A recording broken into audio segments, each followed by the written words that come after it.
One ride along the shortbread road. This one's dedicated to my wife, who lives from Acadia Parish, who didn't even realize that her home was called Shortbread until she was in her 20s in a folklore class. And it became the subject of one of the most beautiful theses I've ever had a chance to read. It started simple, spur of a moment.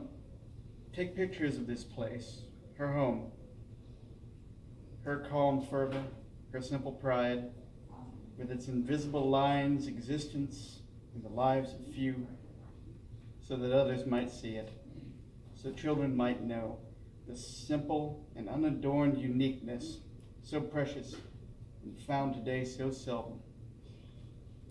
Not a quest, a purposeful whim. I smiled and went in playful relenting, a pleasant ride, a pretty day, but something more waited to be noticed. Stepping out, a simple open door, watching her steps with camera in hand, the road stretching long, so long each way, with almost none to see. An engine hums into quiet, and with a suddenness I hear it. No, I feel it in my bones. Oh, the silence. Such silence. No chanting of the leaves of the familiar oaks, and yet none of the hateful, awful, whirring roar, however quiet, still deafening, that so often names the machines of man. Sky, that fluid crystal of winter blue, touched with the kiss of spring, so very, very wide, going whitish at its edges like a bowl the old ones named it. Sun bright on verdant fields, breathing in the March winds, lying the earth's outstretched palms, holding the shimmer of ponds sparkling in that delightful, near-blinding radiance of reflection. And it seems as if even one of my poor eyes might look for miles unhindered and see something that he never expected. The awful majesty of man-made expanses, fields laid bare in their exacting lines, seems instead so natural here.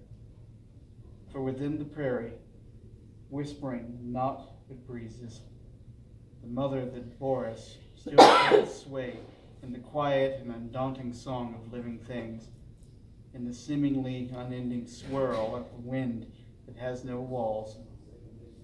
With no mind, no malice to the ravages of man, I think my sanity would be greater, my love says softly to me. I think my mind could be at peace if I could just sit here surrounded by that silence. Sit here surrounded by that until I died. I think I could die happy like that. I cannot answer for a moment. Not to sleep, but to grow, without need to move.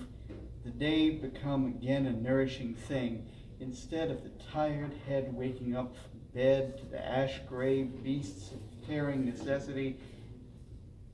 I lay a soft kiss on her hand as I hold it, because even the oaks in me, knowing this is not truly our place, can do aught but agree, as the sun dips in the west, that almost fierce blue dims to purple, that unrestrained, untrammeled view blazes at the edges with red oranges and startling burgundies, turning the distant line of trees into mountains haloed in flame, like the lands of some familiar spirit, forgotten with childhood days, when we could always see forever.